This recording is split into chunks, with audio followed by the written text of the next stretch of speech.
My name is David, and I need to tell you something I should have realized 40 years ago. I built a company worth $200 million. I had the corner office, the private jet, the house on the beach. People called me a success story. Business magazines wrote about me. Young entrepreneurs wanted to know my secrets. But here's what nobody knew. While I was building that empire, I was destroying the only things that actually mattered. And by the time I figured it out, it was too late to fix most of it. I'm 76 years old now. My company's gone. Sold it years ago. The money's still here, but honestly, I'd trade every penny of it to go back and do things differently. And no matter your age, if you're grinding away, telling yourself just a few more years, I need you to hear this story because I was you, and I was wrong about everything. Let me take you back to 1978. I was 30 years old, newly married to Sarah, and I'd just started my own business. Everyone thought I was crazy, but I was determined to prove them wrong. The first 5 years were brutal. 80, 90-hour weeks. I missed dinners, birthdays, anniversaries. But Sarah understood, or at least that's what I told myself. She'd say, "It's okay, we're building our future." And I believed her. I genuinely believed that once we made it, everything would be better. We'd have time then. That's the lie I told myself for 20 years. In 1983, our daughter Emma was born. I was in a board meeting when Sarah went into labor. I got there eventually, but I missed the birth. I told myself I'd be there for all the important moments, except I wasn't. I missed her first steps, her first day of school, her soccer games, her graduation. I have this memory that haunts me. Emma was about 7. She came into my office with a drawing she'd made of our family. She was so excited, but I was on a conference call. I held up one finger. Just a minute. She stood there for maybe 30 seconds, then walked away. Years later, I found that drawing. She'd written at the bottom, "I love you, Daddy, even though you're always busy." She was 7 years old. By the time I found it, it was too late to fix it. By 1995, we'd made it. The company was worth $50 million. We moved into a mansion. We took a vacation to Hawaii, our first real vacation in 12 years. I thought, see, it was all worth it. But something had shifted. Sarah had built a life without me. She had her friends, her charity work. Emma was 13 and barely spoke to me. I'd become a stranger in my own home. I told myself it was just a phase. Once Emma went to college, we'd reconnect. That magic, then, I kept waiting for. In 2001, Emma went to college, Stanford. I was so proud. But when we dropped her off, she hugged Sarah for 5 minutes. She hugged me for 5 seconds. Mechanical, obligatory. That same year, Sarah asked for a divorce. 23 years of marriage, and she was done waiting. She'd been alone in our marriage for 2 decades. I'd been married to my company, not to her. I couldn't even argue. She was right. After the divorce, I threw myself into work harder. The company grew to 200 million. I was on the cover of Forbes. People asked me how I did it. I never told them the truth, that I did it by sacrificing everything that mattered. In 2009, I had a heart attack. I was 61 years old. I was in my office, working late as always, when my chest started hurting. I drove myself to the hospital. There was nobody to call. Sarah had remarried. Emma lived in New York. My assistant found out the next day when I didn't show up for a meeting. Lying in that hospital bed, hooked up to machines, I had this moment of absolute clarity. What was it all for? I'd built this massive company, but who was I building it for? Not for Sarah. She was gone. Not for Emma. She'd learned to live without me. For myself, for my ego, for some imaginary finish line that kept moving further away. I sold the company in 2012, got a huge payout. And then I had to figure out what that life was supposed to look like. 64 years old with more money than I could spend and nobody to spend it with. I tried to reconnect with Emma, called her every week, flew to New York. But here's the thing about time. You can't make it up. You can't go back and attend those soccer games. Once that time is gone, it's gone forever.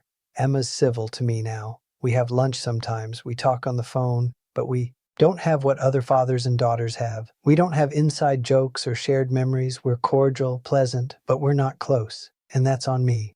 She got married 3 years ago. She asked me to walk her down the aisle, and I did.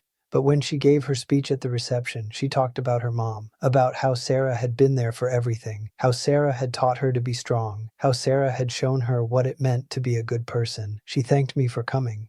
That was it. She thanked me for showing up to her wedding like I was a guest, not her father. That night, back in my hotel room, I cried for the first time in decades, because I'd missed it all, the moments that actually mattered. I'd been so busy building something I thought was important that I'd missed watching my daughter grow up. I'd missed being part of her life. And now I'm this elderly man she tolerates because I'm her father, not because she actually wants me in her life. Here's what took me 60 years to learn. Success means nothing if you're alone. Money means nothing if you have nobody to share it with. Achievements mean nothing if the people you love don't care. I see young men today making the same mistakes I made. I see them working 70, 80-hour weeks. I see them missing dinners with their kids because they have to finish one more report. I see them prioritizing their careers over their marriages. And they all say the same thing I said. Just a few more years. Once I make partner. Once I hit this number. Once I achieve this goal. Then I'll focus on family. But it never happens because there's always another goal. Always another promotion. Always another deal. The finish line keeps moving. And meanwhile, your kids grow up.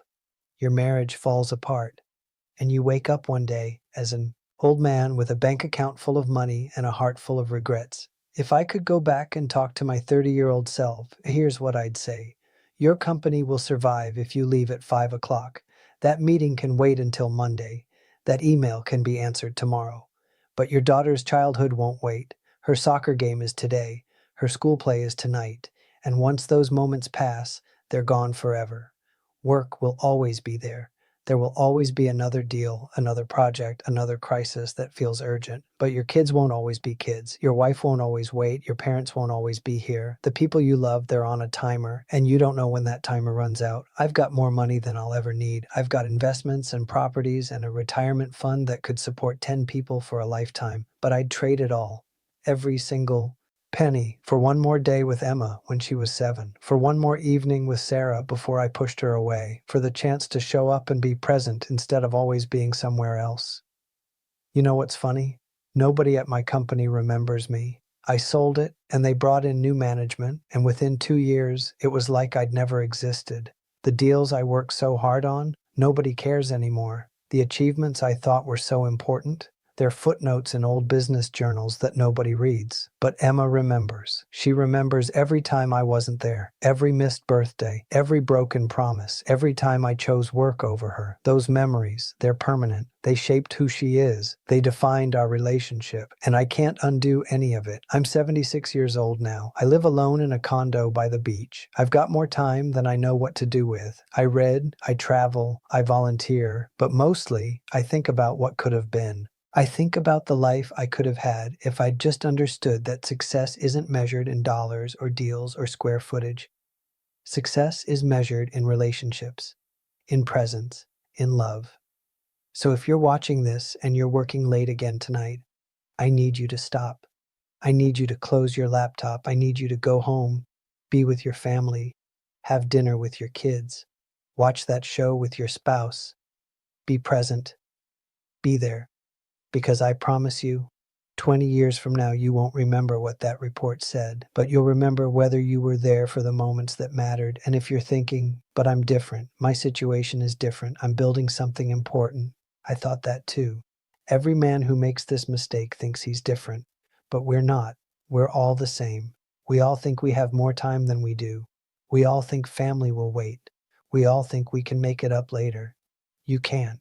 I learned this lesson 40 years too late. Learn it now. Go home. Be present. Choose your family, because at the end of your life, nobody's going to care about your career accomplishments. But the people you love, they're going to care whether you were there. And if you're not careful, you'll end up like me, rich, successful, accomplished, and completely alone. If this story makes you uncomfortable, good. It should. If it makes you want to change something, even better. Don't wait. Don't tell yourself you'll do it tomorrow or next year. Do it today. Do it now. Because time doesn't care about your plans. Time just keeps moving. And one day you'll run out of it. Leave a comment and tell me what you're going to do differently. Hit that subscribe button if you want to hear more from someone who learned everything the hard way. Share this with anyone who needs to hear it. And then close your device and go be with the people who matter. Because trust me, they matter more than anything else ever will.